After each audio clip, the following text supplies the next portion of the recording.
তিহা অপরাধীর কণ্ঠস্বরে বলল, আমি ভয় পেয়ে গিয়েছিলাম, ভেবেছিলাম আপনি আমাকে। আমি তোমাকে কি ছুতে আসবো? শোনো, যদি ছোঁয়ার এত তাড়া থাকতো তবে এতক্ষণ পর্যন্ত আস্ত থাকতে পারতে না। গতকাল রাত থেকে ছোঁয়া তো দূর, তোমার দিকে ভালো করে তাকাইনি পর্যন্ত। তাকিয়েছি বলো? প্রেমিকের ফোনের গ্যালারিতে অপর মেয়ের সাথে ভীষণ অন্তরঙ্গ ছবি দেখার পর একজন প্রেমিকার কি অনুভূতি হয় তিহা জানে না। সে হতভম্ব হয়ে দাঁড়িয়ে রইল ফোনের স্ক্রিনের উপরে, যেখানে উদম গায়ের অনিন্যকে দেখা যাচ্ছে আরেকটি মেয়েকে জড়িয়ে ধরে হাস্যোজ্জ্বল মুখে ছবি তুলতে। তিহা 22 বছরের এই যুবতী 2.5 বছর ধরে যাকে ভালোবেসে এসেছে মন প্রাণ দিয়ে, সে যে মানুষ রূপের আড়ালে অমানুষ তা ঘুণাক্ষরেও কল্পনায়ও আসেনি কোনোদিনও তিহার। অনিন্য শহরের নামিদামি বিজনেসম্যানদের মধ্যে একজন, তার আসল রূপ এই অবশেষ। তবে কি লোকে ঠিকই বলে, যাদের টাকা পয়সা আছে তারা ভালোবাসা বোঝে না, চেনে না? তিহার দম বন্ধ হয়ে এলো। অস্পষ্ট চোখ জোড়া তুলতেই অনিন্যর চেহারাটা চোখে ধরা দিল। অনিন্য আগুন চোখে তাকিয়ে রয়েছে তিহার দিকে। সে ফোন দিয়ে গিয়েছিল গান শোনার জন্য, তার ব্যক্তিগত গ্যালারির খাটবার জন্য নয়। কোন সাহসে তিহা তার গ্যালারিতে ঢুকে? প্রেম করেছে বলে কি এই মেয়ে মাথা কিনে নিয়েছে তার? রাগে শিরশির করে ওঠে অনিন্যর হাত পা। সো মেরে ফোনটা কেড়ে নেয় তিহার হাত থেকে। ঠিক তখনই ভীষণ দুর্বল কণ্ঠে তিহা প্রশ্ন করে, কেন করলে এমনটা? অনিন্য ফোন পকেটে ঢুকিয়ে হম্বি তম্বি শুরু করলো। সে কর্কশ কণ্ঠে বলল, তোমাকে আমি গ্যালারি ঘাটার জন্য ফোন দিয়েছি? আমার প্রশ্নের জবাব দাও অনিন্য, কেন করলে এরকম? কি কি করছিস? ওই মেয়েটা। কথার মাঝখানে আচমকা আক্রমণ করে বসে তিহা। অনিন্যর শার্টের কলার খামচে ধরে দুহাতে চোখের পানি ছেড়ে দেয় সঙ্গে সঙ্গে, প্রশ্ন ছড়ে বিক্ষিপ্ত গলায়, ওই মেয়েটার সঙ্গে তুমি? শুয়েছি। সমস্যা? কেন? তুমি তো শুনতে দাও না। আমি একজন পুরুষ, আমার কি শারীরিক চাহিদা নেই নাকি? তাই আমি শুয়েছি। তুমি শুতে দিলে অন্য মেয়ের কাছে যেতাম না। দায়সারা ভাবে কথাখানা বলতেই তিহার হাত পড়ে অনিন্যর গালে। অনিন্য স্তম্ভিত, হতবাক। তিহা তাকে মারল? এই পুচকে একটা মেয়ে! রাগ নিয়ন্ত্রণে রাখা কোনো কালেই অনিন্যের আয়ত্ত ছিল না, এবারও রইল না। আক্রোশপূর্ণ হাতে তিহার 2 গালে একত্রে চেপে ধরল সে। তিহার দিকে ঝুঁকে শক্ত জোয়ালে প্রশ্ন করল, তুই আমাকে মারলি? আমাকে? আমি কি জানিস তোর মতো ফকিন্নির সঙ্গে আমি যে সম্পর্ক করেছি এতদিন, তা তোর 7 কপালের ভাগ্য। কি মনে করিস প্রেম করছি বলে একেবারে তোকে বিয়ে করব আমি? তোর চাইতো সুন্দর মেয়েরা আমার পায়ের কাছে পড়ে থাকে, আহামগুড়ি খায় আমার বিছানা গরম করার জন্য। তিহা হাউমাউ করে কাঁদছে। তার যেন এসব বিশ্বাসই হচ্ছে না। অনিন্য যাকে সে মন উজাড় করে ভালোবেসেছে, সে কি করে পারলো এমনটা করতে? টাকা পয়সা মানুষের বিবেক আর মনুষ্যত্বকে এমনভাবে নষ্ট করে দেয়। তিহার কান্না দেখে অনিন্য সরে দাঁড়ালো। এক হাতে কপালের রগ ঘষে মেজাজ ঠান্ডা করার চেষ্টা করলো। তারপর সে নির্লিপ্ত কণ্ঠে বলল, আজকের পর থেকে এখানেই সব শেষ। তোর সাথে প্রেম প্রেম খেলা, ভালোবাসা সব কিছুই শেষ। আমি যে 1.5 বছর এক নদীতে পা ভাসিয়েছি তা তো অবাকের বিষয়। একবার যদি নিজেকে সঁপে দিতি তাহলে আর এই দিন দেখতে হতো না তোকে। আমি আবার জোরদস্তি পছন্দ করি না। যাই হোক, এরপর থেকে তুই তোর পথে আর আমি আমার পথে। তিহা বলার চেষ্টা করলো, এসব সব মিথ্যা, তাই না? তুমি আমার সাথে মজা করছো, তাই না অনিন্য? তুমি এমনটা করতে পারো না। তুমি তো আমাকে এভাবে ঠকাতে পারো না। তুমি আমায় আমি তো তোমাকে সত্যি ভালোবেসেছিলাম, তাই না? নাটক? এইসব নাটক আমাকে দেখিয়ে কোনো লাভ নেই তিনহা। লিসেন, আমি লিভ টুগেদার পছন্দ করি, মোর ম্যানেজ লাইফ। আজ হোক বা কাল আমাদের ব্রেকআপই হওয়ারই ছিল। তুমি সবসময় বিয়ে করে সুখী হতে চাও, আর আমি আজ এই ফুল তো কাল ওই ফুলে মধু আহরণ করে সুখী হতে চাই। আমি কি বোঝাতে পারছি তোমাকে ব্যাপারটা? না পারছো না, আমি কিছু বুঝতে চাই না। আমি শুধু তোমাকে চাই, শুধু তোমাকে।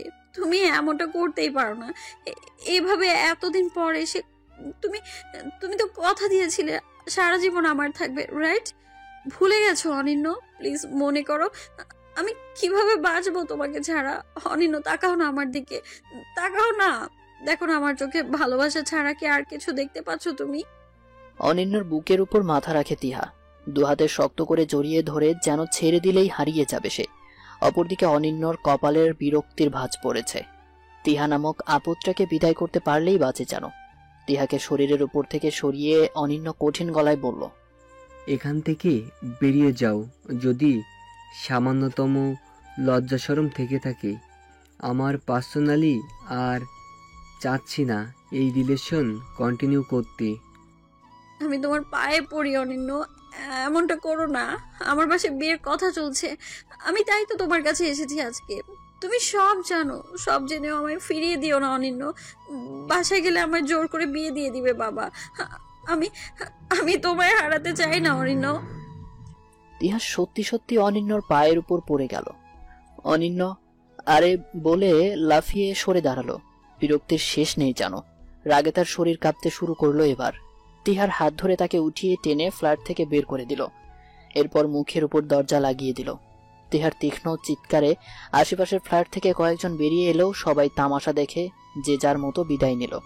অনিন্য দরজা তো খুললই না, বরং দারোয়ানকে ফোন দিয়ে বলল এই মেয়েকে এই বিল্ডিং ছাড়া করতে, এবং বিল্ডিং এর আশেপাশেও যেন না দেখে কখনো। তারা তাই করল। তিহাকে এক প্রকার ঘাড় ধাক্কা দিয়ে বাসা থেকে বের করে দিল। আমার বিয়ে হয়ে গেছে সম্পূর্ণ অপরিচিত এক লোকের সঙ্গে। এখনো পর্যন্ত না তাকে দেখেছি আর না তার কণ্ঠ শুনেছি আমি। তোমাকে ভালোবাসার অপরাধে বাবা মায়ের পছন্দকে বরণ করে নিয়েছি। তুমি যদি ছেড়ে চলে যেতে হয়তো বিয়ে নিয়ে মনে জমাট বাঁধা স্বপ্নগুলো সব পূর্ণতা পেত অরিন্য। তুমি কথা রাখোনি, মাঝপথে হাত ছেড়ে চলে গিয়েছো তুমি, যেন আমি তোমার কেউ না, যেন আমাদের প্রেমটা ঠুনকো ছিল, যেন আমি তোমার অবহেলার পাত্রী। আমি ভীষণ অবাক আর অপ্রস্তুত হয়েছিলাম জানো। কেন করলে এমনটা? যদি ভালোবাসার মর্যাদাই না রাখতে জানো তুমি, তবে কেন প্রেম নিবেদন করলে? কোনো কমতি তো নেই তোমার, এত বড় বিজনেসম্যান তুমি, তবুও আমায় ধরে রাখতে পারলে না। এই কেমন বিচার তোমার অনিন্য! অথচ দেখো, তোমার প্রতি রাগ বা অভিমান কোনটাই এখনো জমছে না আমার মনে, বরং তোমাকে পাওয়ার আকুতিতে ভেতরটা ছাড়খাড় হয়ে যাচ্ছে। মনের উত্তাপে আমি দগ্ধ হচ্ছি প্রতিক্ষণে, প্রতি মুহূর্তে। আমাকে বাঁচাও তুমি, নিয়ে যাও এখান থেকে। এই বিয়ের বোঝা সইতে পারার মতো শক্ত কাঁধ আমার হয়নি অনিন্য, হয়নি। ঝরঝর করে আয়নার সামনে দাঁড়ানো তিহা কেঁদে ফেলল। মুখে মেকআপের ভারী আস্তরণের প্রতি কোনো ভ্রুক্ষেপ নেই তার। মনের আকাশে জমা মেঘগুলোকেই ঝরাতে হবে যেন। দর্পণের উপর মাথা ঠেকিয়ে চোখ বুজে পুরনো দিনের কথা হাতড়ে বেড়ালো খানিকক্ষণ। মেঘ কেটে গেলেও ভার হয়ে রইল মনটা। চোখ মুছতে গিয়ে চোখের কাজল তুলে ফেলল। বড় বিরক্ত হলো তিহা। কি এক সং সাজিয়ে দিয়েছে তাকে। অবশ্য আজ যদি অনিন্য থাকতো, তবে এই সংসাজ নিয়েই হাজারো জল্পনা কল্পনার সাগরে ডুবে থাকতো সে। মনের আঙিনায় কালো আধারের ঠাসা। চোখ খুলে নতুন সূর্যোদয় দেখবার বিন্দুমাত্র ইচ্ছে তার নেই। এখন শেষ রাত, আর কিছুক্ষণ পর ফজরের আজান পড়বে। বিছানায় তিহার বর আদ্র সাহেব ঘুমাচ্ছেন, কিন্তু তিহা সারা রাত দু চোখের পাতায় এক করতে পারেনি। বাধ্য হয়ে বিছানা ছেড়ে উঠে এসে আয়নার সামনে দাঁড়িয়েছে। দ্বিতীয়বার কান্নাগুলো চোখ বেয়ে নোনা জল হয়ে উপচে পড়ল। তিহা এক পলক ঘুমন্ত আদ্র সাহেবের দিকে তাকিয়ে দ্রুততার সঙ্গে বাথরুমে ঢুকে গেল। সাবান ঘষে ঘষে মুখ ধুয়ে কাপড়টাও পাল্টে নিল। একদম সাদামাটা বেশে বেরিয়ে এলো যখন, নিজের সাথে যুদ্ধ করে পুরোপুরি হাঁপিয়ে উঠেছে তখন তিহা। ক্লান্ত বিধ্বস্ত চেহারায় টলমলে পায়ে এগিয়ে গিয়ে বিছানার একপাশে শুল এবং মুহূর্তেই ঘুমের রাজ্যে পাড়ি জমালো। সকাল হতে না হতেই আহমেদ বাড়িতে হইচই শুরু হয়ে গেছে। ছোট ছোট বাচ্চারা অনেকদিন পর একত্রিত হওয়ায় বাড়ির ছাদে তাদের খেলার আসর জমেছে। বড়রা সকালের চা নাস্তা খেয়ে গুজুর গুজুর করছেন। পুরুষেরা বৌভাতের আয়োজন শুরু করে দিয়েছেন। নারীরা কাজের ফাঁকে ফাঁকে চোখ বাঁকা করে টেবিলে বসা আদ্রর দিকে তাকাচ্ছে। জামাই উঠে গেছে, অথচ তার বউ এখনো ঘুমোচ্ছে। একটা ছি ছি পড়ে গেল মুহূর্তেই। আদ্রর সেসবে মাথা ব্যথা নেই। সে তার ভাগের চাটুকো বেশ আরাম করেই পান করছে। অন্য হাতে মোবাইলে আনমনে নিউজ ফিড স্ক্রল করে দেশের বিভিন্ন খবরাখবর জেনে নিচ্ছে। নিরুপমা বেগম এসে আদ্রর সামনের চেয়ারটা টেনে বসলেন। তিনি আদ্রর মা। আদ্র মোবাইল থেকে চোখ তুলে উৎসুক হয়ে মায়ের দিকে তাকালো। তোর বউয়ের আক্কেলটা একবার দেখ, বেলা বাজে 10টা, অথচ মহারানী এখনো পড়ে পড়ে ঘুমোচ্ছেন। তুই উঠে বসে আছিস, অথচ তার নামগন্ধ নেই ওঠার। আদ্র ভ্রু কিঞ্চিত বাঁকা করে জবাব দিল। সেই কথা তুমি আমাকে শোনাচ্ছ কেন? তোমাদের বউ, তোমরা বোঝো। আমাদের বউ মানে? তোর কোনো দায়িত্ব নেই নাকি? না, নেই, আপাতত নেই। একজনকে চিনি না জানি না বাচ্চা কিসিমের একটা মেয়ে, তাকে ধরে বেঁধে আমার সঙ্গে বিয়ে দিয়ে দিয়েছো তোমরা। বাচ্চা? ও বাচ্চা? 22 বছর যার, সে কিভাবে বাচ্চা হয় আদ্র? আমার তুলনায় বাচ্চাই। আমার বয়স কত সেদিকে খেয়াল রাখা উচিত তোমার আম্মা। এ বছরের মার্চে যে 35 পেরোলো, সে খবর রেখেছো? নিরুপমা বেগম কঠিন গলায় বললেন। ছেলে মানুষের বয়স আবার কি? এরা 22 যা 32 তা। আর মেয়ে মানুষ সাবালিকা হলেই বিয়ে দেওয়া উচিত। উল্টো পাল্টা গুজর গুজর না করে গিয়ে ওঠা মেয়েটাকে। আদ্র নিতান্ত বিরস মুখে মোবাইলের দিকে নজর দিল, বলল, আমি পারবো না, তোমরা বোঝো গে। নিরুপমা বেগম অগত্যা উঠলেন। তিনিই ডাকবেন বলে মনস্থির করলেন। হঠাৎ আদ্রই তাকে ডেকে উঠল। বাকি চাটুকে এক চুমুকে মুখের ভেতর ঢেলে নিয়ে বলল, তোমার যাওয়া লাগবে না। তোমার ডাক শুনে বেচারি ভয় পাবে আবার। তার চেয়ে আমি বরং ডাকি। এমনিতেও মেয়েটা সারা রাত ঘুমায়নি, শুধু কেঁদেছে। কি কারণে কে জানে। আদ্র ছোট করে নিঃশ্বাস ফেলে উঠে দাঁড়ালো এবং নিজেই তিহাকে ডাকার উদ্দেশ্যে বেডরুমের দিকে এগোলো। বিড়াল ছানার মতো গুটিসুটি বেড়ে বিছানার এক কোণে ঘুমাচ্ছে তিহা। পাতলা চাদর দিয়ে তার কোমর অবধি ঢেকে রাখা, বুকের উপর ওড়না নেই। আদ্রর লজ্জা লাগলো ভীষণ। তার জীবনে দুবার প্রেম এসেছিল। প্রথম যেবার এসেছিল সেবার সে কলেজে পড়তো। তারই সহপাঠী এক মেয়েকে ভীষণ ভালো লেগে গেল আদ্রর। মেয়েটিও তার অনুভূতিতে নাড়াচাড়া দিত বেশ। প্রায় মাস তিনেক সম্পর্কের পর আদ্র জেনেছিল সে ভালো ছাত্র হওয়ায় এবং তার থেকে সকল ধরনের সুযোগ সুবিধা পাওয়ার লোভেই মেয়েটি প্রেম করেছিল তার সাথে। জানার সঙ্গে সঙ্গে জনসম্মুখে একটা ভয়ঙ্কর কাজ করে ফেলেছিল আদ্র। সবার সামনে থাপ্পড় মেরে বসেছিল সেই মেয়েটিকে। পরে এই নিয়ে অনেক তোলপাড় হয়েছিল। আদ্রর বাসায় কলেজ থেকে নোটিশ গেল। তার বাবা শেষ মুহূর্তে কলেজ পরিবর্তন করিয়ে ঝামেলার মিটমাট করেন। এরপর আদ্র পণ করেছিল আর কোনোদিন কারো প্রেমে পড়বে না। কিন্তু সেই ছলনাময়ী প্রেম তার জীবনে আবারও এসেছিল ভার্সিটির শেষ বয়সে। সেবার মেয়েটি তার থেকে 2 ডিপার্টমেন্টের জুনিয়র ছিল। মেয়েটিকে আদ্র পছন্দ করে বুঝতে পেরে আদ্রকে সেই প্রপোজাল দিয়েছিল। আদ্রও 7-5 না ভেবে অ্যাকসেপ্ট করে নিয়েছিল। সেই সম্পর্কের সময়কাল ছিল 5 মাস। 5 মাসে আদ্রকে যতভাবে লুটে পুটে খাওয়া যায় লুটে পুটে খেয়েছিল মেয়েটি। এরপর নিজের বাড়িতে বেড়াতে যাওয়ার কথা বলে সরকারি চাকরিওয়ালা একজন অফিসারকে বিয়ে করে নেয় সে। দ্বিতীয়বার মন ভাঙার পরই আদ্র বুঝতে পারে এসব ভালোবাসাবাসি তার জন্য না।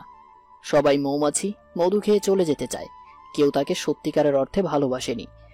আর ওই মেয়ের এভাবে ছেড়ে চলে যাওয়া মানতে পারেনি। বিধায় সে নিজেও প্রতিজ্ঞা করে আগে ভালো কোনো পর্যায়ে পৌঁছাবে, তারপর বিয়ে শাদীর ব্যাপারে চিন্তা ভাবনা করবে। সেই প্রেক্ষিতেই পড়াশোনা শেষ করে সেটেলড হতে হতে বয়সটা হু হু করে বেড়ে গিয়েছে তার। আরো বছর 2 পর বিয়ে করার ইচ্ছে থাকলেও শেষে মায়ের চাপাচাপিতে পড়ে এই পিচ্চিকেই নিছকই অনিচ্ছায় বিয়ে করতে হয়েছে। এখন এই পিচ্চিকে কিভাবে সামলাবে তাই ভেবে তার গলা বারবার শুকিয়ে আসছে। ঘুমন্ত তিহার দিকে এক দৃষ্টিতে তাকিয়ে থেকে এসব ছাইপাশ চিন্তা করছিল আদ্র। ঠিক তখনই অঘটনটা ঘটল। তিহার ঘুম ভেঙে গেল এবং সে চোখ মেলে তার দিকে এভাবে তাকিয়ে থাকতে দেখে নেগেটিভ চিন্তা করলো। সঙ্গে সঙ্গে বিকট শব্দে চিৎকার করে উঠতেই আদ্র হতভম্ব হয়ে গেল। দ্রুততার সঙ্গে ঘরের দরজা আটকে দিয়ে বিছানার দিকে এগোতেই তিহা দ্বিতীয়বারের মতো চিৎকার করে উঠল। সে চেঁচিয়ে বলল, আমার কাছে আসবেন না, অসভ্য বেয়াদব লোক। আমার দিকে এইভাবে তাকিয়েছিলেন কেন? ছি, আমি সবাইকে বলে দিব। এত লোভ আপনার, এত লোভ। আমার কাছে আসবেন না, ভুলেও না। আমি কিন্তু আবার চিৎকার করব। তৃতীয় দফায় চিৎকার করতে গেলে আদ্র এক লাফে খাটের উপর উঠে আসে। তিহার মুখ চেপে ধরল 2 হাতে। টাল সামলাতে না পেরে তিহা উল্টো ঘুরে শুয়ে পড়ল। তার গায়ের উপরই শুয়ে পড়ল আদ্র। 2 জোড়া চোখ এক হতেই আদ্র দাঁত কিরমির করে বলল, আর একবার চিৎকার করলে জানে মেরে ফেলবো কসম। তিহা চিৎকার করল না ঠিক, কিন্তু গায়ের জোরে আদ্রর হাতের মধ্যে দাঁত বসিয়ে দিল। কপালে হাত ঠেকিয়ে চুপ করে বসে রয়েছে আদ্র। তার সামনেই বিছানায় ভয়ে জবুথবু হয়ে বসে আছে তিহা। আদ্রর চোখ দিয়ে অগ্নি বেরোচ্ছে যেন। এ কোন উৎপাত ঘাড়ে এসে পড়লো কে জানে। নাকি মেয়ের মাথায় কোনো গন্ডগোল আছে, তাও তো অজানা। ভীষণ অস্থির চিত্তে উসখুস করতে থাকলো আদ্র। সেই সাথে বাম হাতে অসহনীয় ব্যথা। কামড়টা বেশ জোরে সোরেই লেগেছে। তিহা মিনমিন করে বলল। সরি। আদ্র তৎক্ষণাৎ খেঁকিয়ে উঠল। এই চুপ, একদম চুপ। প্রথমে চিৎকার চেঁচামেচি করে আমার সম্মান নষ্ট করা, এরপর আমাকে কামড় দেয়া, এসব কি? তোমার ভেতর বিড়ালের বৈশিষ্ট্য কেন মেয়ে? তিহা অপরাধীর কণ্ঠস্বরে বলল। আমি ভয় পেয়ে গিয়েছিলাম, ভেবেছিলাম আপনি আমাকে। আমি তোমাকে কি ছুতে আসবো? শোনো, যদি ছোঁয়ার এত তাড়া থাকতো তবে এতক্ষণ পর্যন্ত আস্ত থাকতে পারতে না। গতকাল রাত থেকে ছোঁয়া তো দূর, তোমার দিকে ভালো করে তাকাইনি পর্যন্ত। তাকিয়েছি বলো? তিহা ভয়ে ভয়ে ঘাড়টা এদিক ওদিক করল। সাহস করে বলতে পারল না। আপনি মিথ্যে কথা বলছেন, শুধু তাকানিনি, বেশ অনেকক্ষণ ড্যাব করে চেয়েছিলেন। যখন সে কবুল বলেছিল তখন স্পষ্ট দেখেছে সে, কিন্তু এই কথা বললে নির্ঘাত তাকে মারতে আসবে লোকটা। এই ভেবে চুপ করে গেল তিহা। আদ্র একটু নিভল, কর্কশ কণ্ঠে বলল। তোমাকে ছোঁয়ার বিন্দুমাত্র ইচ্ছা আমার নেই, এটা কানের ভেতর ঢুকিয়ে রেখো। আমার জায়গায় অন্য যে কেউ থাকুক, সে তোমাকে অতি অবশ্যই ছুতে চাইতো, আর এতে দোষের কিছুই নাই। তুমি বিবাহিতা এখন, তোমার স্বামীর অধিকার আছে তোমাকে স্পর্শ করার। আপনি ভালো মানুষ তাই বেঁচে গেলেন, অন্য কেউ আমাকে যদি জোর করতো আমি তার মাথা ফাটিয়ে দিতাম, শিওর। আনমনে বিড়বিড় করল তিহা, কিন্তু আদ্র সবটা শুনতে পেল স্পষ্ট। শুনতে পেয়ে তার চক্ষু চরক গাছ। বলে কি এই মেয়ে? সে বলল। এই এই তুমি কি বললে? আমার জায়গায় অন্য কেউ থাকলে তার মাথা ফাটাতে? তিহা দাঁত ভিজিয়ে জিভ কাটল। আস্তে করে কথাটাও বলতে পারে না, যা বলে সব শুনে ফেলে এই লোক। কি যন্ত্রণা! তিহাকে নির্বাক দেখে আদ্র বিড়বিড়িয়ে স্বগতোক্তি করল। ভারী ডেঞ্জারাস চিজ তো তুমি। ট্রেডমিলের উপর মৃদু গতিতে দৌড়াচ্ছে অনিন্য। প্রায় আধ ঘন্টা যাবৎ এক নাগারে দৌড়ানোর ফলে তার শরীর ঘেমে ফোঁটা ফোঁটা টুপটুপ করে ঘাম ঝরছে। মালতী কফি মগ হাতে বেডরুমে প্রবেশ করে এই ধরনের দৃশ্য দেখা মাত্রই বলে উঠল। তুমি কি এখনো ওকে ভুলতে পারো নাই? মালতীর কথা শুনে অনিন্য দৌড়ানো থামল। মেশিন বন্ধ করে বাম হাতে তোয়ালে উঠালো। মুখ মুছতে মুছতে মুচকি হাসি ছুড়ে দিল মালতীর প্রশ্নের উত্তরে। মালতী দীর্ঘশ্বাস ফেলল। সে কম চেষ্টা করছে না, তবুও কেন যেন মনে হয় তিহাই অনিন্যর ভেতরটা জুড়ে বসবাস করছে। আবার যখন কিছুদিন আগের ঘটনা মনে পড়ে যায়, তখন মনে হয় না, অনিন্যর মধ্যে তিহার জন্য সামান্য পরিমাণেও ভালোবাসা নেই। ভালোবাসার মানুষকে আর যাই হোক কেউ ঘাড় ধাক্কা দিয়ে বের করে দিতে পারে না। মালতী নিজেকে বোঝায়, অনিন্য তারই, শুধু তার। তিহা অতীত, মালতী বর্তমান এবং ভবিষ্যৎ। অপরদিকে অনিন্য কফি খেতে খেতে সোফায় গিয়ে বসে। রিমোট দিয়ে টিভি অন করতে স্ক্রিনে ভেসে উঠল একজোড়া সিংহর কামড়াকামড়ির দৃশ্য। দূর থেকে মালতী দেখল অনিন্য বেশ মনোযোগী হয়ে সেই দৃশ্য দেখছে, কিন্তু অনিন্যর বিন্দুমাত্র মন নেই এতে। তার মনে ঘুরপাক খাচ্ছে তিহা। সে ইনফরমেশন নিয়েছে তিহার গতকাল বিয়ে হয়ে গেছে। বুকের ভেতরটা জমাট বাঁধা কষ্টে বরফ হয়ে আছে। কাউকে সে দেখাতে পারছে না শক্তিশালী অনিন্য আজ কতটা অসহায়, নিরুপায়। এমনকি তিহাকেও বোঝাতে পারেনি। অনিন্য কি ভুল করলো, নাকি তিহাকে নিয়ে সুখের সংসার বাঁধার স্বপ্নটা পূরণ করা যেত আর একটু সাহসী হলে? বেলা কয়টা বাজে? রুম থেকে বের হতেই নিরুপমা বেগমের এহেন প্রশ্ন শুনে হতবাক হয়ে পড়ে তিহা। সে জবাব দেওয়ার আগেই আদ্র পেছন থেকে বলে ওঠে। সেটা তুমি ঘড়িতে দেখলেই তো পারো আম্মা। ও কি ঘড়ি? দাও, মেয়েটাকে খেতে দাও। নিরুপমা বেগম দুটো বকা দিতে যেও দিলেন না। আশেপাশে আত্মীয় স্বজনরা টই টই করছে, সবার দৃষ্টি এবং মনোযোগ এদের দিকে। তাদের সামনে একটা হাঙ্গামা না করলেই হবে। সবাই চলে যাক, 2 দিনের বউয়ের উপরে এত মায়া কিভাবে জন্মে তা তিনিও দেখে নেবেন বই বই করে। উত্তপ্ত নিঃশ্বাস ফেলে নিরুপমা বেগম এগিয়ে চলে গেলেন। তিহা ফিসফিস করে বলল। আপনি বোধহয় আপনার আম্মাকে রাগিয়ে দিয়েছেন, এইভাবে ওনার সাথে তর্ক কেন করেন? আদ্র বোকা বনে গেল। এইটুকুন মেয়ে তাকে শেখায় কি করা উচিত আর কি করা উচিত না। আদ্র উচ্চস্বরেই দায়সারা ভাবে বলল। যার জন্য চুরি করি সেই বলে চোর, আজব দুনিয়া। বলতে বলতে আদ্র ভবঘুরের ন্যায় ঘর থেকে বেরিয়ে গেল। তিহা দীর্ঘশ্বাস ফেলল। এই বাড়িতে এক একজন এক এক কিসিমের, তাকে যে কিভাবে মানিয়ে চলতে হবে খোদাই জানে। তিহার দুচোখ মুহূর্তেই ভরে এলো। আজ যদি অনিন্য এমনটা না করত, তবে হয়তো এসবের কিছুরই ফেস করতে হতো না তিহাকে। তিহার বাবা মোজাম্মেল হক বাড়ির আঙ্গিনায় বসে রয়েছেন। তার ঘরটা আজ ভীষণ শূন্য লাগছে। মেয়েটাকে যতই বকুক ভীষণ ভালো তো বাসেন। আফসোস, সেটা তিহা কখনো বুঝবে না। কেন যেন তিহা বড্ড বদমেজাজি স্বভাবের হয়ে গিয়েছিল। বাবা মায়ের প্রতিটি সিদ্ধান্তকে পায়ে ঠেলে দিত। তাদের প্রতি বিশ্বাস আস্থা কিছুই করে উঠতে পারেনি সে। এমনকি বিয়ে দেওয়ার পর তিহা বলেছে সে নাকি এই বাড়িতে কখনো আর আসবে না, কখনো না। কথাটায় কতখানি আঘাত পেয়েছে মা বাবা তা পরিমাপের আগেই তিহা চলে গেছে। মোজাম্মেল হক জানেন আদ্রর বয়সটা একটু বেশি হলেও পুরুষ হিসেবে সে যথেষ্ট ভদ্র এবং ভালো। তিহার পাগলামি বাচ্চামিকে সামলাতে পারবে এবং একটু বয়স্ক কারোরই প্রয়োজন। তিহাকে শুধু আগলেই রাখবে না, শাসনও করতে পারবে। এবার তিহা ওখানে মিলেমিশে চাক, এটাই তার কাম্য। দারোয়ান একটা বড় বক্স হাতে করে আঙিনায় প্রবেশ করতেই মোজাম্মেল হকের চিন্তার গতি স্লথ হলো। তিনি দূর থেকেই হাঁক ছেড়ে বললেন। দারোয়ান কাশেম কাছে এসে বক্স নামিয়ে রাখলো, হাঁপাতে হাঁপাতে বলল। দারোয়ানকে দিয়ে বক্সটা ঘরের ভেতরে নেওয়ালো মোজাম্মেল হক। একবার ভাবলো খুলবে না, তিহার জিনিস তিহাই সর্বপ্রথম দেখুক, হয়তো কেউ বিয়ের উপহার পাঠিয়েছেন। পরক্ষণেই বাক্সের উপরের লেখাটা তার আগ্রহ কাড়ল। পরিষ্কার গুটি গুটি অক্ষরে লেখা। যেখানে সম্পর্কের সুতো নেই সেখানে মুহূর্ত ও স্মৃতিগুলো গুছিয়ে রাখাটা বোকামি নয় কি? তাই সব পাঠিয়ে দিলাম অপ্রিয়। মোজাম্মেল হক তর সইতে পারলেন না। তিনি বাক্স খুলতেই একগাদা চিঠি ছড়িয়ে পড়ল বিছানা জুড়ে। চিঠিগুলো তিহার লেখা, তা তিনি হাতের লেখা দেখেই বুঝতে পারলেন। আহমেদ বাড়িতে আজ বউ ভাত হওয়ার কথা থাকলেও তা একদিন পিছিয়ে আগামীকাল করা হবে বলে সিদ্ধান্ত নেওয়া হয়েছে। কম বেশি সকলেই বিয়ের ধকলে ক্লান্ত, তাই একটা দিন বিশ্রাম নিয়ে মন মতো বউ ভাত করতে চাইছে। নিরুপমা বেগমও মানা করলেন না, রাজি হয়ে গেলেন। বারান্দায় উদাসী চোখে দাঁড়িয়ে রয়েছে তিহা। একটু আগে তার বাবা ফোন করে ভীষণ চিল্লাচিল্লি করেছেন। কোন ছেলের সাথে তার সম্পর্ক ছিল, সে চিঠিপত্র সহ নানান জিনিসপত্র পাঠিয়েছে, এসব নিয়ে কয়েক দফা কথা শুনিয়েছে তিহাকে। তিহা জানে এটা অনিন্যর কাজ। অনিন্যকে সে প্রতিদিন একটি করে চিঠি লিখত, এছাড়াও বিভিন্ন অকেশনে এটা ওটা উপহার দিত। সেসব জমিয়ে বিয়ের পরদিন এভাবে তিহার বাড়ির ঠিকানায় পাঠিয়ে দেওয়ার এ কেমন কাজ অনিন্যর? তবে কি তিহা শান্তিতে সংসার করুক সে এটা চায় না? না চাইলে কেন ছেড়ে দিল? তিহা তো ইচ্ছাকৃতভাবে বিয়ে করেনি, অনিন্যই তাকে বাধ্য করেছে, তাকে ফেলে চলে গিয়েছে।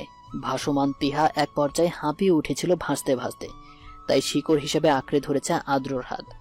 তাতেও কেন অনিন্য শান্তি দিচ্ছে না? কি চাচ্ছে অনিন্য? ভূতে ধরেছে? পেছন থেকে আচমকা আদ্র কথা বলে ওঠাই তিহা চমকে উঠল।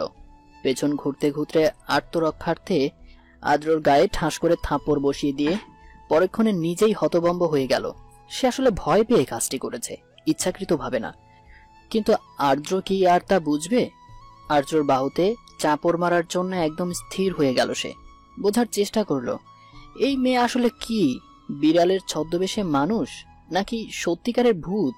চন্দ্র, তারকাবিহীন ম্লান আকাশ, অন্ধকারের বুকে এক ধ্যানে চেয়ে থাকতে থাকতে চোখজোড়া জ্বালা করছে তিহার। বাহির থেকে তাকে দেখে শান্ত লাগলেও ভেতরটা বিক্ষিপ্তমান, মনে ভারী বিক্ষোভ লাগছে যেন। কিছুতেই তাকে শান্ত করা যাচ্ছে না। কিন্তু কেন এত চাঞ্চল্য মন? তার কারণ বহু অনুসন্ধান করেও ঠাউর করতে পারছে না তিহা। সে হাল ছেড়ে দিয়ে পেছন ঘুরে তাকাতেই চমকে উঠল। আর্দ্র বারান্দায় পা রেখেছে। তিহা নিজেকে ধাতস্থ করে ঠান্ডা স্বরে বলল, আমি ঘরেই আসছিলাম। সে কথার ধার না ধরে আদ্র খানিকটা কঠিন গলায় বলে উঠল, রাত 12টা বাজে, পাশের বারান্দা থেকে এই বারান্দা দেখা যায়। কেউ যদি দেখে তুমি এত রাতে বারান্দায় বিরহ নিয়ে দাঁড়িয়ে আছো, কি ঘটবে বুঝতে পারছো একবার? তিহা মাথা নিচু করে দাঁড়িয়ে রইল। অপরাধী কণ্ঠটা ধীর স্বরে নাড়ালো, বলল, সরি। এই নিয়ে কতবার সরি বললে, হাতে কামড় দিয়ে সরি, বাহুতে চাপড় মেরে সেই সময় সরি, এখন আবার সরি। আমার তো মনে হচ্ছে তোমাকে না আস্ত একটা সরি গোডাউনকে বিয়ে করেছি। তিহা আর চোখে তাকালো। লোকটির বাহ্যিক ভাবভঙ্গি তার চোখ হাসছে। তবে কি সে মশকরা করছে তিহার সঙ্গে? তিহা ভেতরে ভেতরে বড় শ্বাস ফেলল। ওর জীবনটাই তো মশকরা হয়ে গেছে। এখন কে মশকরা করলো কে করলো না তাতে কি বা আসে যায়? তিহা পুনরায় বলল, আমি সরি। যদি মনে হয় সরির গোডাউন নিয়ে ঘোরা সম্ভব নয় তাহলে ছেড়ে দিতে পারেন, আমার আপত্তি নেই। বলেই হন্য পায়ে ঘরের ভেতরে চলে গেল সে। রেখে গেল থমথমে একটি মুখ, যে কিনা ভাবছে কেন মেয়েটি নিজেকে দুঃখের সাগরে ভারিয়ে রেখেছে। কি কারণ থাকতে পারে এর পেছনে? কাম অন অনি, আমাকে কেমন লাগছে একটু দেখো না। পাতলা ফিনফিনে নাইটি পরে অনিন্যর ঘরে ঢুকেছে মালতী। সাদা নাইটের ভেতর দিয়ে শরীরের সমস্ত অঙ্গের ছাপ স্পষ্ট। অনিন্য ক্লান্ত দেহটাকে বিছানায় এলিয়ে রেখেছে। মালতীর এহেন কথায় একবার চোখ মেললে তাকালো, মুহূর্তেই তার ঠোঁটে হাসি খেলে গেল। মেয়েটা কি পরিমাণ নির্লজ্জ, নিজের সম্পদ নিজে থেকেই বিক্রি করে দিচ্ছে প্রতিনিয়ত। অবশ্য নির্লজ্জ না হলে কি পতিতা হওয়া যায়? যায় না। অনিন্য একটা চোখ টিপ দিল। মালতী এগিয়ে যেতে যেতে বলল, আমি জানতাম আমাকে দেখলে তোমার হুঁশ থাকবেই না, আমাকে কাছে না টেনে পারবেই না তুমি।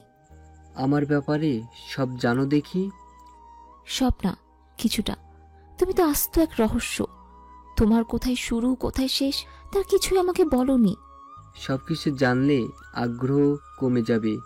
যতটুকু জানো ততটুকুই ভালো। এবার কি কথায় বলে যাবে, নাকি আগুন ধরিয়েছ তাও কমবে?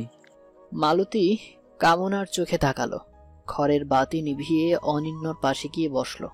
কি বউ আনলা গো বুবু? এমন খড়কোনা মেয়ে তো আমি আমার জন্মেও দেখি নাই। পান চিবোতে চিবোতে কথাখানা ছুড়ে দিলেন নিরুপমা বেগমের একমাত্র ছোট বোন শান্তা বেগম। নিরুপমার কপালে ভাঁজ সৃষ্টি হলো। সত্য কথাই বলেছে শান্তা। তিহা মেয়েটা কেমন যেন, কোনো দিকে কোনো মনোযোগ নেই, না স্বামীর প্রতি না সংসারের প্রতি। প্রতি বেলায় ডেকে ডেকে খাবার খাওয়াতে হয়েছে, নিজের প্রতিও মনোযোগ নেই এর। আর সারাক্ষণ মন খারাপ করে থাকে। বিয়ের পর থেকে এই পর্যন্ত একবারও তার মুখে হাসি দেখেননি তিনি। এর কারণ কি? এই বিয়েতে সে সুখী নয়? তার কি অন্য কোথাও সম্পর্ক আছে? নিরুপমা বেগম নড়ে চড়ে বসলেন, বললেন, শান্তা, আমার মনে হয় আমি অনেক বড় ভুল করে ফেলেছি। আমার ছেলেটাকে সামলে রাখার জন্য এমন একজনের প্রয়োজন ছিল যে আমার পুরো ঘর বাড়ি সংসার নিজের মনে করে সামলাতে পারবে, নিজের মনে করে সামলে রাখতে পারবে। ওর আব্বা নাই, দুদিন বাদে আমিও চলে যাব। তখন কি হবে আমার ছেলের? বউ যদি না ভালো হয় তবে আজীবন তিলে তিলে মরতে হবে ওকে। আমি কি ভুলটাই না করলাম। আমার উচিত ছিল আরও খোঁজ খবর নেওয়ার। বুবু, সময় এখনো শেষ হয় নাই, তুমি খোঁজ খবর লাগাও। আর এই মেয়ে সব সময় মুখ আন্দার কইরা রাখে কেন? তুইও খেয়াল করছস তাহলে? হ, বিয়া বাড়ি দেখা কিছু কই নাই, মুখে কোনো হাসি নাই, কোনো আহ্লাদ নাই জামাইর লগে। নতুন বিয়া হইছে, এখন তো তার মহা খুশি থাকার কথা। আবার বিদায়ের সময় এই মায়ারে আমি কানতেও দেখি নাই বাপ মার লাইগা।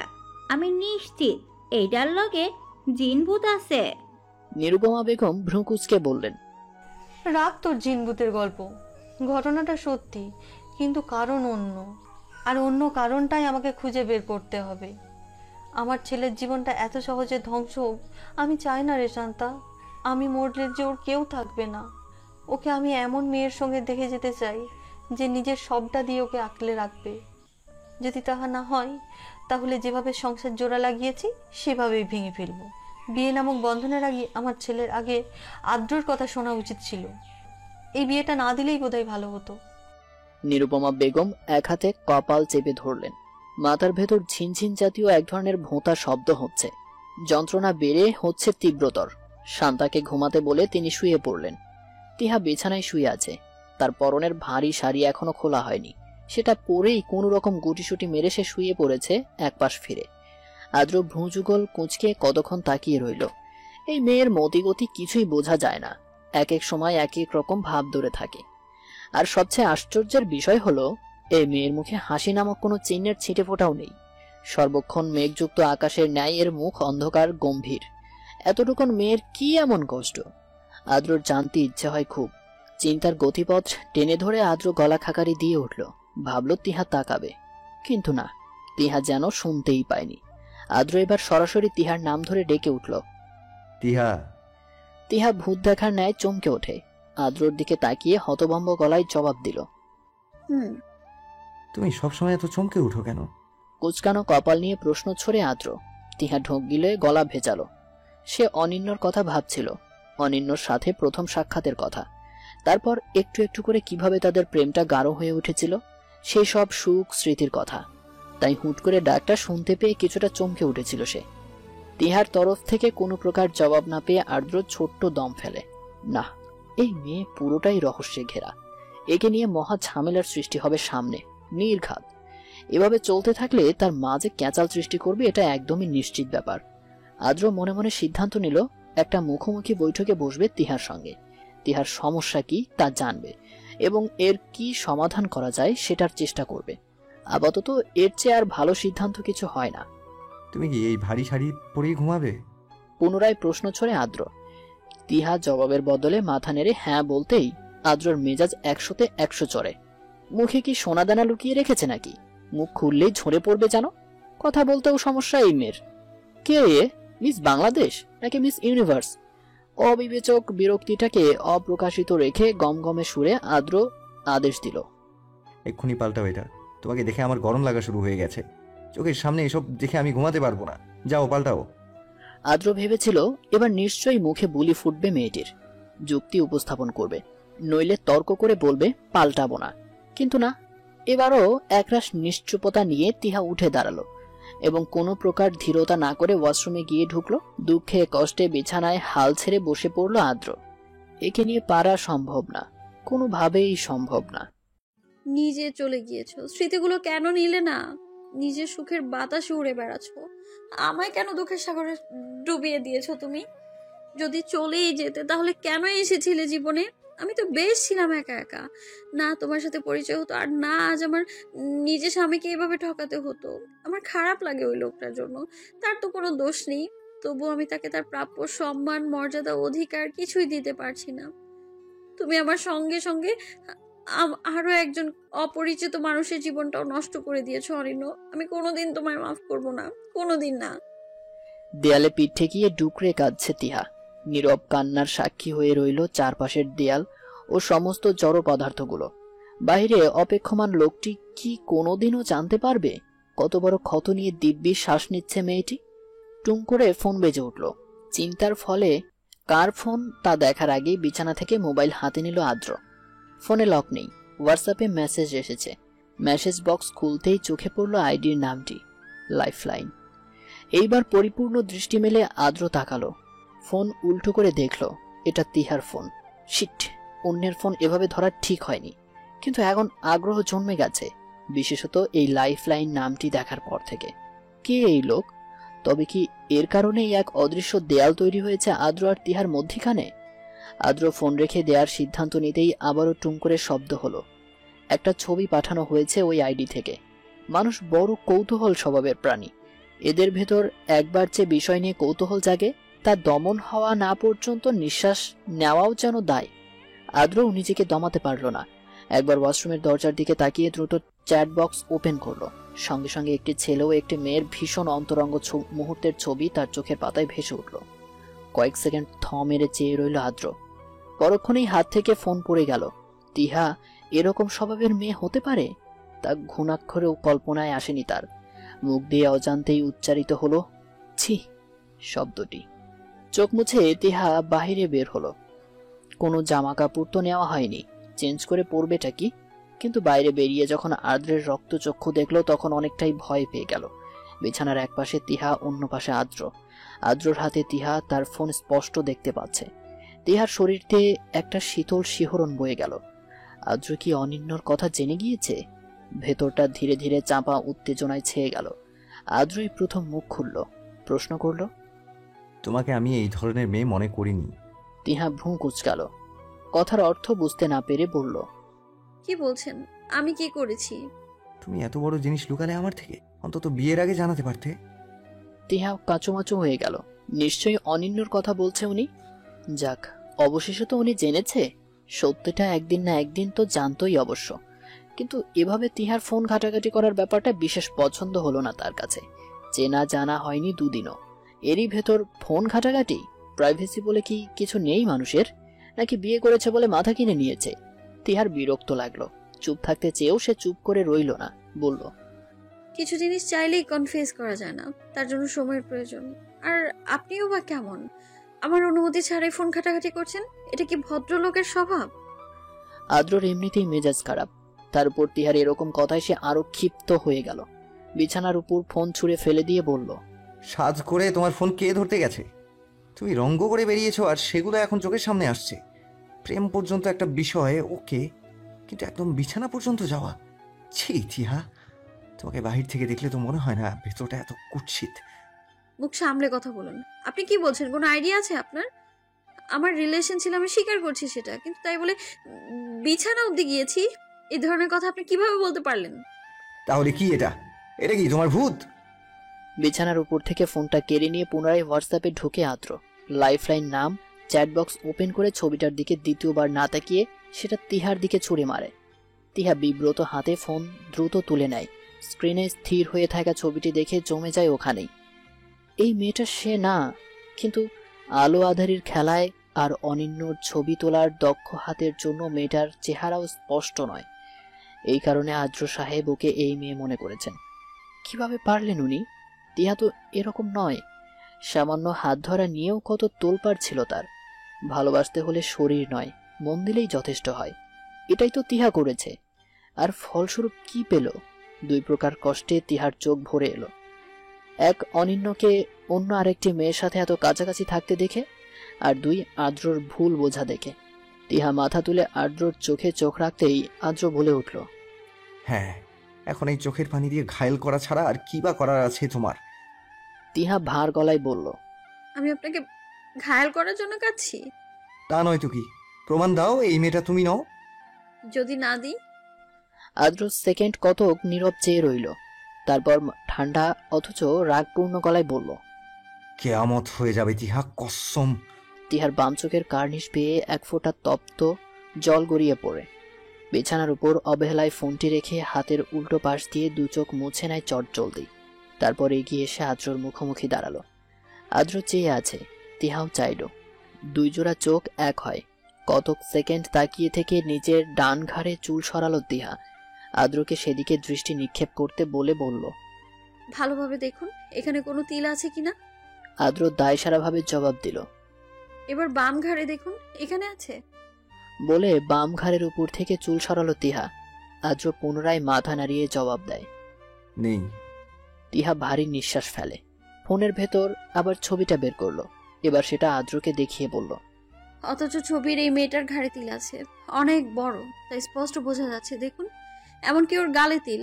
আর ওর ওই চোখ, এক চোখ, ওর চোখ দেখুন, আর আমার চোখ দেখুন।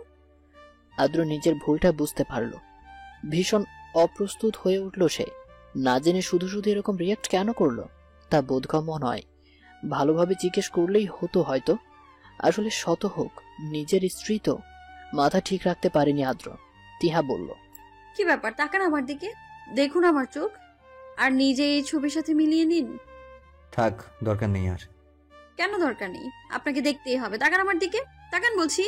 শেষ শব্দ দুটি অনেকটা ধমকের সুরে বলে উঠল তিহা। আদ্র অবাক চোখে তিহার চোখের ভেতর দৃষ্টি ফেলল। তার মনে হলো এত সুন্দর চোখ সে আর কোনোদিন দেখেনি। এ যেন টলটলে জলের এক স্বচ্ছ দিঘি। দিঘির জলে কেউ আঘাত করলে যেমন পানির তরঙ্গ সৃষ্টি হয়, তিহার চোখও সেরকম নোনা জলের তরঙ্গ সৃষ্টি হয়েছে।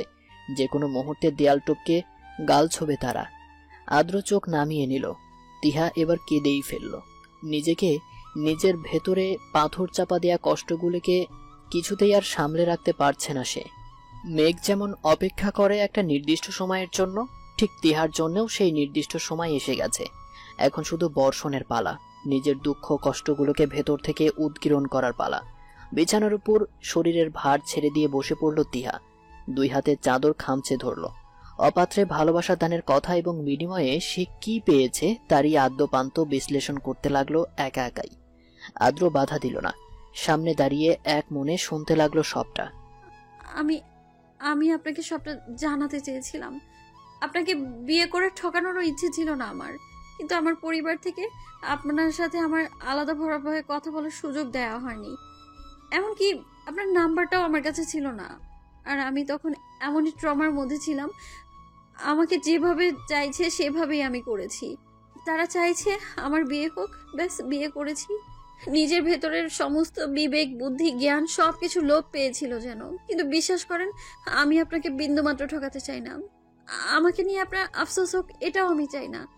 আপনি যদি বলেন চলে যেতে, আমি চলে যাব। নিজের মুখটা আর দেখাবো না আপনাকে। সত্যি আমার জীবন থেকে ভালোবাসাটাই তো হারিয়ে গেছে। এখন যে দম নিচ্ছি তাই তো ঢের। আর কি চাই? কিচ্ছু চাই না, আর কিচ্ছু না। তিহা কাঁদছে, অঝোরে কাঁদছে। কাঁদতে কাঁদতে হেঁচকি উঠে গেছে তার, চোখের পানি নাকের পানি মিশে চিবুক ছুঁয়েছে। আদ্র থামাচ্ছে না। এই কান্নাটা বরং আরো আগে করা দরকার ছিল, তাহলে আরো আগেই স্বাভাবিক জীবনযাপনে ফিরে আসতে পারত মেয়েটা। আর যখন বাঁধ ভেঙেই গেছে তখন কাঁদুক প্রাণ খুলে, আদ্র একটুও বাধা দেবে না। একসময় তীব্র মাথা ব্যথা নিয়ে তিহা ফোলা চোখ মেলে তাকাতেই দেখে এক গ্লাস পানি তার দিকে এগিয়ে ধরেছে আদ্র। সেকেন্ড তিনেক চুপ করে থেকে তিহা হাত বাড়ায়, শান্ত হয়ে পুরো পানিটা গিলে নিয়ে আবার আদ্রর দিকে তাকালো। আদ্র বলল, ফিলিং বেটার? তিহা ইতস্ততভাবে ঘাড় নাড়ল। এখন ভীষণ লজ্জা লাগছে তার। লোকটা কতটা দুর্বল ভাবছে তাকে কে জানে। আড়ষ্ট হয়ে উঠে দাঁড়ালো তিহা, চোখে মুখে পানি দেওয়া প্রয়োজন। আদ্র বলল, ভালো মতো ফ্রেশ হয়ে আসো, একটা কাজ আছে। কি কাজ? যার জন্য এত কান্না তাকেও তো একটু কাঁদানো উচিত, তাই না? আদ্রর কথার মাথা মুন্ডু কিছুই বুঝতে পারলো না তিহা, তবুও আদ্রর কথা মতো ভালো করে ফ্রেশ হয়ে এলো। পরনের শাড়িটা পাল্টাতে চাইলে আদ্র বাধা দেয়। একটু ক্রিম তিহার গালে মেখে দিয়ে একটা গোলাপি শেডের লিপস্টিক তিহার দিকে এগিয়ে দিল। এটা লাগাও তো। কেন? আহা, লাগাতে বলেছি লাগাও, এত কথা কেন? তিহা অবাক, কিন্তু আর কোনো প্রশ্ন করলো না। আদ্রর কথা মতো ঠোঁটে সুন্দর করে লিপস্টিক আঁকলো। এলোমেলো চুলগুলোতে হাত রাখলো আদ্র। তিহাকে আরো চমকে দিয়ে চুলগুলো ঠিক করে মেলে দিল। বড় জানালা খুলে সেখানে গিয়ে নিয়ে দাঁড় করালো তাকে। তারপর নিজেও পাশে দাঁড়ালো। তিহাকে বলল, আমি এখন যা যা করবো তুমি শুধু চুপচাপ উপভোগ করবা, একটাও প্রশ্ন করবা না, ঠিক আছে? তিহা মাথা দোলায় হ্যাঁ বলল। আদ্র ক্যামেরাটা সেট করে তিহার কাছে আসে। তিহা আর সে দুজনে মুখোমুখি হয়ে দাঁড়িয়ে আছে। তিহার কপালে চট জলদি নিজের ঠোঁটটা ছুঁয়ে দিতেই তিহা ছিটকে দূরে দাঁড়ালো। কপালে ভাঁজ ফেলে এক হাত বাড়িয়ে তাকে নিচের দিকে টেনে নিল আদ্র। বাহুডোরে মিশিয়ে পুনরায় কপালে নিজের অধর স্পর্শ করল।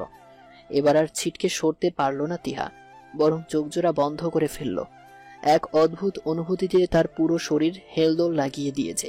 মিশ্র অনুভূতি হচ্ছে, ভালো লাগছে আবার কান্নাও পাচ্ছে। অথচ এই কান্নার কোনো সঠিক কারণ তিহার জানা নেই।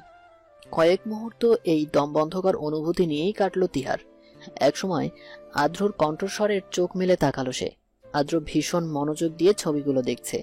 সে যেরকম চেয়েছিল ঠিক তেমনটাই উঠেছে। এবার তিহাকে একটা ছবি দেখিয়ে বলল, দেখো তো, দেখে রোমান্টিক কাপলের ন্যায় লাগছে না? তিহা ঘাড় নাড়িয়ে হ্যাঁ বলল। আদ্র বলল, এবার ছবিটা দ্রুত ওই লাইফ লাইনে পাঠাও, আর আমি যা যা বলবো তাই লিখে মেসেজ পাঠাবা, ওকে? তিহা চমকে উঠে বলল, এসব আপনি কি বলছেন? আমি যা বলছি তাই করো, বেশি দেরি করো না, নাও। তিহা প্রথমে রাজি না হলেও আদ্রর জোড়াজুড়িতে কয়েকটা ছবি অনিন্যকে পাঠিয়ে দিল। এরপর আদ্রর কথা মতোই লিখল, তোমাদের এইসব ছবি আমাকে আঘাত করতে পারে না এখন আর। আমি বুঝেছি ভালোবাসা শুধু শারীরিক নয়, আত্মিক। আর এই আত্মিক ভালোবাসা শরীরের ভাঁজে ভাঁজে লুকিয়ে থাকে না, উদাম কপালেও লেপটে থাকে। সেটা তোমার মতো ক্যারেক্টারলেস অনিন্যর জানার কথা না। I think so. উল্লাসে ফেটে পড়ে আদ্র বলল, আমার বউকে কাঁদানোর সাজা তোকে এইভাবে দেবো বেটা, দেখিস তুই আর কি করতে পারিস। আদ্রর মুখ থেকে আমার বউ শব্দটি শুনতে পেয়ে তিহা হাঁ হয়ে রইল। সেই সাথে তার ভালোও লাগলো, কিন্তু কেন কে জানে। মালতীর ঠোঁটের পাশ ঘেঁষে শুকিয়ে যাওয়া রক্তের কালো দাগ। সোফার উপর বসে মালতী ফোপাচ্ছে ক্রমাগত। অনিন্য তার নিজের রুমে মালতীর সঙ্গে ভীষণ কাছাকাছি ছিল সে। তখন হঠাৎ করে ফোনে কিসের যেন মেসেজ এলো, এবং সেটা দেখা মাত্রই তাকে এক প্রকার ছুঁড়ে ফেলে দেয় অনিন্য। টাল সামলাতে না পেরে বেড সাইড টেবিলে গিয়ে আঘাতপ্রাপ্ত হয় ঠোঁট জোড়া।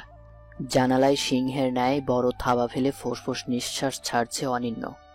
মেঝেতে অবহেলায় পড়ে আছে ভাঙাচোরা ফোনটা।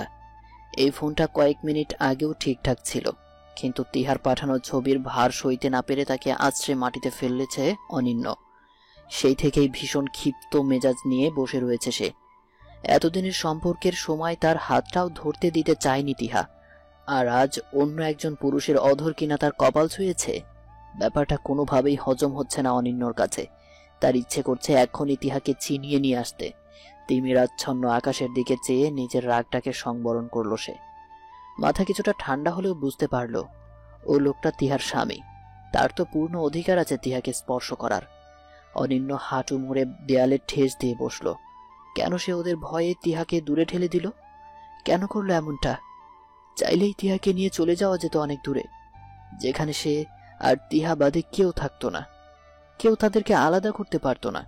কিন্তু তারা, তবুও কি তারা পিছু ছাড়তো? যদি সত্যি সত্যি তিহাকে মেরে ফেলতো? অনিন্যের মাথায় জট পাকায়। সে মাথা নিচু করে এক ফোঁটা গরম জল হাতের উপর পড়ল। অনিন্য চমকে উঠে আবিষ্কার করলো সে কাঁদছে। আপনি তো ভীষণ বাজে লোক, এবার শান্তি হয়েছে আপনার? চুলগুলো হাত খোপা করতে করতে প্রশ্ন ছড়ে তিহা, তার চোখে মুখে হাসির ঝিলিক। একটু আগে যে এই মেয়ে ভেউ ভেউ করে কাঁদছিল তা বোঝার উপায় নেই এখন আর। আদ্র হঠাৎই অন্যরকম কণ্ঠে বলে উঠল, খোলাই তো ভালো ছিল, বাড়তে গেলে কেন? গরম লাগছে আপনার, আপনি বুঝবেন না, আপনার তো ছোট ছোট চুল। বলে কাভার থেকে একটা 3 পিস বের করে বাথরুমে ঢুকে যায় তিহা। যদি খেয়াল করতো তবে হয়তো বুঝতে পারতো তার অপর পক্ষ, যে কিনা 2 দিন আগেও ছিল তার অজানা, সে প্রেমে পড়েছে, কঠিন প্রেমে পড়েছে। আদ্র ছোট্ট একটা নিঃশ্বাস ফেলল। বুকের ভেতরে সৃষ্ট আলোড়ন সে ঠিক ঠিক টের পাচ্ছে। কিন্তু আফসোস হয়, এই মেয়েকে কিভাবে বোঝাবে সে কথা? এই মেয়ে আদৌ অতীত ভুলে আদ্রর সঙ্গে একটি স্বাভাবিক জীবনযাপন করবে কি? আদ্র তিহার ভালোবাসা চায় না, শুধু চায় তিহা থাকুক, তার থাকুক, আজন্ম একসঙ্গে বাধা থাকুক দুজনে। এত ছোট্ট চাওয়া, তাও পূরণ হবে কিনা কে জানে। চাঁদ মিলিয়ে গেছে, মিটমিটি তারকারাজিরা শেষ রাত পর্যন্ত আলো দিয়ে যাবে। চারদিক নিস্তব্ধ নিঝুম, সবাই ঘুমোচ্ছে। হয়তো কেউ কেউ আদ্রর মতো জেগে জেগে একরাশ চিন্তায় নিমজ্জিত রয়েছে। পাশেই তিহা বেঘরে ঘুম। আদ্রর হুট করেই ঘুম ভেঙে গেছে, তারপর থেকে আর ঘুমই আসছে না। কতক্ষণ তিহাকে এক ধ্যানে দেখেছে, দেখার পর থেকেই হয়েছে যত জ্বালা। এখন একটু ছুঁতে ইচ্ছে করছে মেয়েটাকে, ওর ফোলা ফোলা গাল দুটোতে আঙ্গুলের ডগা মেশাতে ইচ্ছে করছে। আঙ্গুলগুলো নিষ্পিস করছে রীতিমতো। কি যন্ত্রণা রে বাবা! আদ্র ফিসফিসিয়ে উচ্চারণ করলো, শিট। পর মুহূর্তেই বিছানায় উঠে বসলো। মনটাকে ঘোরানোর জন্য এলোমেলো নানান চিন্তা ভাবনাকে প্রশ্রয় দিল, কিন্তু তাও বিশেষ ফল হলো না। অদম্য মনটা ঘুরে ফিরে ওই একই কথাই জপে। পাশেই তো শুয়ে, কি হবে একটু ছুঁয়ে দিলে? একটুই তো, কেউ টের পাবে না, চিহাও না। খানিকক্ষণ মন মস্তিষ্কের সাথে যুদ্ধ চলল রীতিমতো। শেষমেশ আদ্রকে হার মানতে হলো মনের কাছে। সে করুণ চোখ মেলে তাকালো তিহার মুখ পানে। মেয়েটার গভীর নিঃশ্বাস পড়ছে। আদ্র চোখ সরিয়ে নিল, আবারও নিজেকে বোঝানোর চেষ্টা চালালো, কিন্তু এবারও ব্যর্থ হলো। শেষতক সে সিদ্ধান্ত নিল, একবার অন্তত একবার তিহাকে ছোবে। এতে যদি নিজেকে নিয়ন্ত্রণ করা যায়। আদ্রর অবস্থা এমন যেন সে কোনো বড় চুরি করতে যাচ্ছে। গলা শুকিয়ে কাঠ, মাথা ঘুরছে ভন ভন করে। এই মুহূর্তে স্ট্রোক করলেও বিশেষ অবাকের বিষয় হবে না সেটি। কপাল দিয়ে ঘাম ফোঁটা ইতিমধ্যেই উঁকি দিয়েছে। কয়েক সেকেন্ডের নীরবতা, তারপর চোখ মুখ খিচে এক প্রকার দ্রুত গতিতে তিহার গাল ছুঁতে গিয়ে একটা অঘটন ঘটিয়ে বসে বোকা ছেলেটা। আস্তে ছোঁয়ার বদলে এত জোরে ছুঁয়ে ফেললো যে তিহার ঘুম ছুটে গেল। চোখ মেলে তাকাতেই আদ্রর চোখে চোখ পড়ল। সেকেন্ড তিনেক দুজনেই থ মেরে বোঝার চেষ্টা করলো আসলে হচ্ছেটা কি। এরপর দুটো ঘটনা ঘটল। আদ্র ঝড়ের গতিতে হাত সরিয়ে নিল এবং তিহা আগাম সুনামির সংকেত স্বরূপ চিল্লানি দিয়ে উঠল। ভেবাছাকা আদ্র দ্রুত তার মুখ চেপে ধরে অপরাধীর কণ্ঠে বলে উঠল, মাফ চাই, হাসতে চিল্লাও প্লিজ, কেউ শুনলে ভাববেটা কি? তিহা আদ্রর হাতের ভেতর কামড় বসিয়ে দিল, খুব জোরে না, আবার খুব আস্তেও না।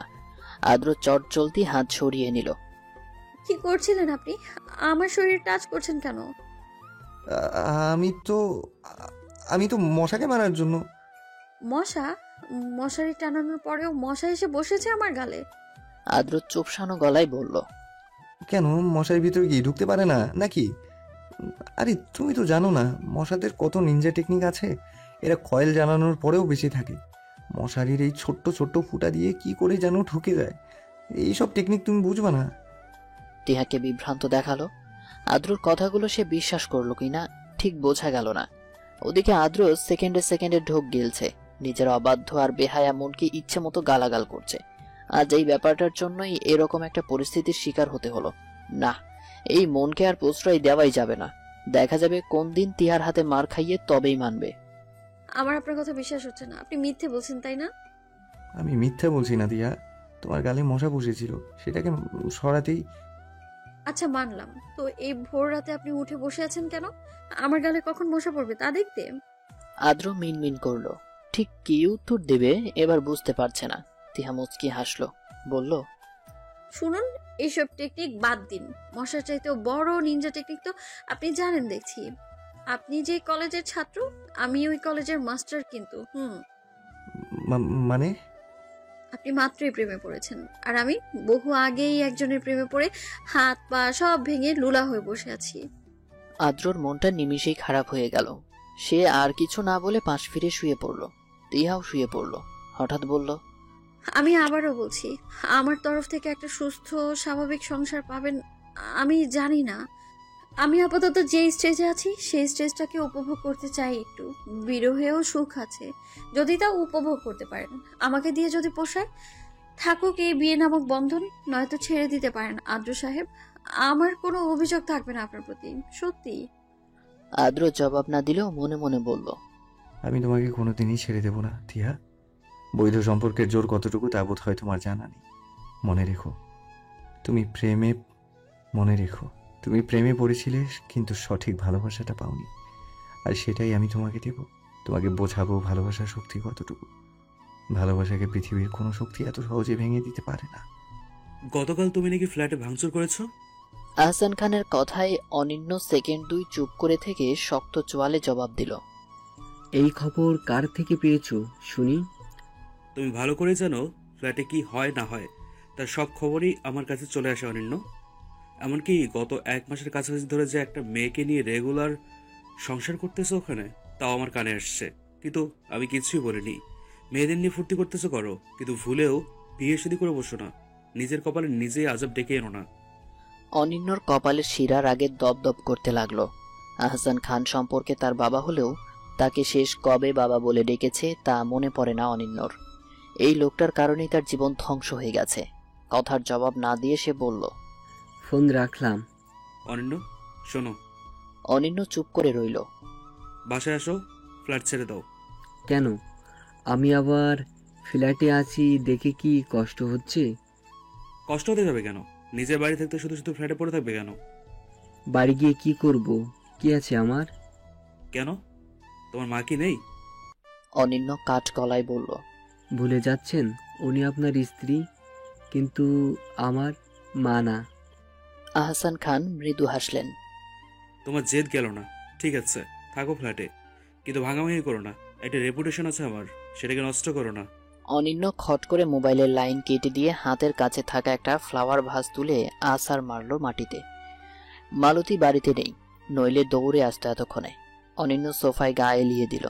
রাগটা কোনোভাবেই সংবরণ হচ্ছে না। কার উপর এত রাগ? তিহার উপর, বাবার উপর, নাকি নিজের উপর? অনিন্য এই প্রশ্নের উত্তর জানে না। ফ্ল্যাটে ঘটা সমস্ত কর্মকাণ্ড যে দারোয়ান বেটা বাবার কানে লাগিয়ে দেয় সেটা আগে থেকেই সন্দেহ করেছিল সে। এবার পুরোপুরি নিশ্চিত হলো দারোয়ানকে একটা উচিত শিক্ষা দিতে হবে।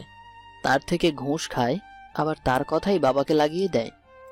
বেটা মস্ত বড় চালবাজ। তিহা মুখ ভার করে বসে রয়েছে। নিরুপমা বেগম একটু আগে তাকে অনেকগুলো কথা শুনিয়েছেন। মেহমান বিদায় হতে না হতে এরকম আচরণ করে বসলেন। সামনে না জানি কত কিছু করবেন। তিহা দীর্ঘশ্বাস ফেলল। মেয়েদের বিয়ে করা কি খুব জরুরি? বয়স 25 পার হতে পারে না, তার আগেই বিয়ের জন্য রীতিমতো চাপাচাপি করা কেন রে ভাই? ছেলেরা যদি 40-এ গিয়ে বিয়ে করতে পারে, মেয়েদেরও সেই স্বাধীনতা দেওয়া উচিত।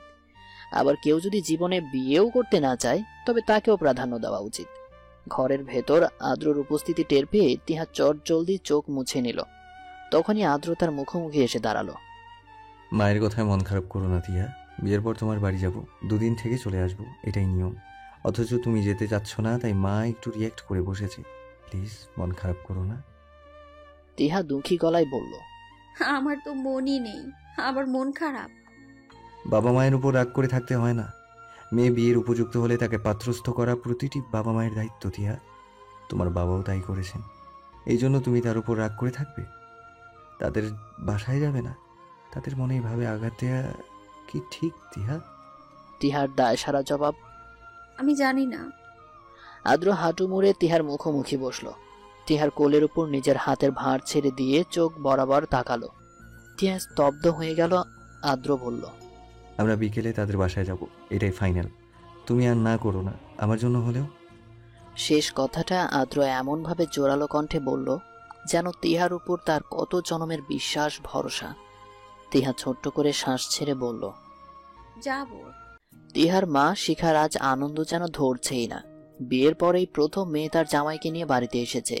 তার চেয়ে আনন্দের দিন একটি মেয়ের জীবনে আর কী বা হতে পারে। সকাল থেকেই এটা ওটা তৈরি করে চলেছেন তিনি। এখন পর্যন্ত রান্নাবান্নায় অব্যাহত রেখেছেন। ওদিকে আদ্রর কাঁদো কাঁদো অবস্থা, খেতে খেতে গলা অবধি উঠে গেছে, তবুও রক্ষে নেই। শাশুড়ি মা একটার পর একটা জিনিস আনছেন তো আনছেনই, এমনভাবে আবদারের সুরে খেতে বলেছেন যে না খেয়েও পারা যাচ্ছে না। তিহার দেখা নেই, মেয়েটা যে কই গেল তাকে এভাবে একা রেখে। আদ্রর কথা মতো এখানে আসতে রাজি হলেও তিহার মুখে হাসির ছিটে ফোটাও নেই। সবার সাথেই হাই হ্যালো টাইপ আচরণ। তিহার বাবা হয়তো কিছু একটা বুঝতে পেরেছেন, তিনিও ঘরে নেই। মেয়ের আচরণে কষ্ট পেয়ে কোথাও একটা বেরিয়ে গেছেন। আদ্র মনে মনে ভাবল, বাবা মেয়ের এই নীরব স্নায়ুযুদ্ধ তাকেই ভাঙতে হবে। বাবার রাজকন্যা মন খারাপ করে রাজার থেকে দূরে দূরে থাকবে, এটা হতে পারে না। তিহার ছোট বোন সানজিদাকে জিজ্ঞেস করে জানা গেল তিহা ছাদে আছে। শেষ বিকেলের আলো মাখছে গায়ে। আদ্রও তাই ছাদের উদ্দেশ্যে রওনা হলো। গাছগুলো বেশ ভালোই আছে, আগের চাইতেও আরো বেশি প্রাণবন্ত লাগছে দেখতে। তিহা স্বস্তির নিঃশ্বাস ফেলল। গাছ নিয়ে বরাবর পাগলামিটা তিহারই ছিল এ বাড়িতে। সানজিদা ফোন থেকে চোখ তোলার সময় পেলে তবে তো গাছের দিকে খেয়াল দেবে। তাই কিছুটা চিন্তিত ছিল, এই ভেবে যে কে পানি দিবে রেগুলার, কেই বা যত্ন নিবে। কিন্তু এখানে এসে গাছের চেহারা দেখে সেই চিন্তা হাওয়ায় মিলিয়ে গেছে তিহার। তিহা বুঝল তার থাকা বা না থাকা নিয়ে কারো কোনো মাথা ব্যথা নেই। সে না থাকলেও সবাই দিব্যি বাঁচবে, যেমন গাছগুলো বেঁচে আছে। অথচ সেই থমকে আছে একজনের জন্য। তিহা মনে মনে বলল, আপনার চেহারাটা যেন আর কখনো না দেখায় আল্লাহ। ঠিক তখনই সামনের রাস্তায় চোখ পড়ল তিহার এবং ভূত দেখার ন্যায় চমকে উঠল সে। সামনের রাস্তাটা দুই গলির চিপা, একপাশে ময়লার স্তূপ রাখা, তাই এদিকটায় লোকজন আসে না বললেই চলে। সেই নির্জন রাস্তায় দেয়ালে হেলান দিয়ে আকাশ মুখে নিকোটিনের ধোঁয়া উড়াচ্ছে এক যুবক। এই যুবকই তার সর্বস্ব কেড়ে নিয়েছে। এই যুবকের কারণেই তার চোখের তলায় গাঢ় কালির স্তর জমেছে। এই যুবকই তার নিঃশ্বাসের সহিত বিষ ঢুকিয়ে ভেতরটা দগ্ধ করে দিয়েছে। অথচ এখানে কেন? এর তো এখানে আসার কথা নয়। এমনই সময় পেছন থেকে আদ্র তিহার নাম ধরে ডাকলো, এই তিহা, এই পড়ে যাবে তো। দারোয়ানকে এক চোট দেওয়ার পর মনটা আরো বেশি বিক্ষিপ্ত হয়ে গেছে অনিন্যর। বারবার হোয়াটসঅ্যাপে ঢুকে সম্পর্ক থাকাকালীন তিহা আর তার ছবিগুলো ঝুম করে বারবার দেখছে, তবুও যেন তৃষ্ণা মিটছিল না। তিহাকে একবার সামনাসামনি দেখার আকুতিতে ছেয়ে গিয়েছিল ভেতরটা। সেই আকুতি মেটাতে কেন যেন ভর দুপুরেই রোদ মাথায় নিয়ে বেরিয়ে পড়ে অনিন্য। বের হওয়ার আগ মুহূর্তে মালতী জিজ্ঞেস করেছিল, কোথায় যাচ্ছ? তার প্রশ্নের কোনো উত্তর না দিয়েই অনিন্য চলে এসেছে। মালতী একা একা বাজার করেছে আজ। অনিন্যর পছন্দের জিনিস রেঁধেছে, নিশ্চয়ই এখন কাঁদবে। কাঁদুক, অনিন্য তাকে নিয়ে মাথা ঘামায় না। তিহাকে হারানোর পর থেকে তার মনটা যে বড্ড কাঁদে, সেই কান্না কাউকে বোঝানোর নয়। মনে মনে হিসেব কষে তিহাদের বাড়ির সামনে এসেছে অনিন্য। আজ তো জামাই সহ এ বাড়িতে আসার কথা তার। যদি আসে তাহলে এক নজর হলেও দেখা হতে পারে। সেই আশায় ঘন্টার পর ঘন্টা অপেক্ষারত অনিন্য শেষত যখন তিহার দেখা পেল, তখন নিমিষেই দু চোখের জল ছাপায় তার। সেই জল লুকোতেই আকাশপানে চেয়ে রইল সে। তিহার দিকে তাকালেই যে জল গড়িয়ে পড়বে। কিন্তু একটি পুরুষালী কণ্ঠে তিহার নামটা শোনা মাত্র সে সামনে তাকালো। আদ্র ডাকে তিহা পেছন ঘুরতেই শরীরের ব্যালেন্স হারায়। এদিকটায় রেলিং দেওয়া নেই, টাকা এবং সময়ের অভাবে রেলিংটা করা হয়নি। এপাশে কেউ আসেও না খুব একটা। আর তিহা এদিকটাতেই গাছ দিয়ে ভরিয়ে ফেলেছে, যাতে কোনো বাচ্চারা চাইলেও ছাদের এই দিকটায় না আসতে পারে। কয়েক পা এদিক ওদিক হলেই নির্ঘাত তিহা নিচে পড়বে, আর নইলে গাছের উপর পড়ে একটা মারাত্মক ব্যথা পাবে। তিহার চোখের কোনায় জল। এখান থেকে পড়ে গিয়ে মরতে পারলেই শান্তি হতো বোধ হয়, সেটাও কপালে লেখা নেই। তার আগেই একটা শক্ত হাত তার বাহু চেপে ধরে, নিমিষেই টান দিয়ে একটা উষ্ণ বুকে জায়গা করে দিল। সেই বুকের মধ্যে কান রাখতেই হৃদযন্ত্রের ধুকপুকটা ভীষণ জোরালোভাবে শুনতে পেল তিহা। আদ্রর ভেতরটা কাঁপছে। যদি তিহা পড়ে যেত কি হতো? আদ্রর গলায় কঠিন্য যোগ করে বলল, এখানে কেন এসেছো তুমি? কি চাও, মরতে? তাহলে চলো, আমি ধাক্কা দিয়ে ফেলে দিই, চলো। তিহাকে বুক থেকে টেনে তুলে দুকাত ধরে ঝাঁকি দেয় আদ্র। তিহা হু হু করে কেঁদে ফেলে সেই মুহূর্তেই। আদ্রর মারাত্মক মায়া হয়। মেয়েটা কেন সব ভুলতে পারছে না। পুনরায় তাকে টেনে নিজের বুকের মাঝে জায়গা করে দেয় আদ্র। দুহাতে শক্ত করে জড়িয়ে রাখে পরম মমতায়। তিহা আদ্রর বুকে মুখ লুকিয়ে কাঁদছে। আদ্রর একটুও খারাপ লাগছে না, বরং ভালো লাগছে। তিহা যদি সারা জীবন তার বুকে কাঁদতে কাঁদতে বন্যাও করে ফেলে তবুও তার খারাপ লাগবে না।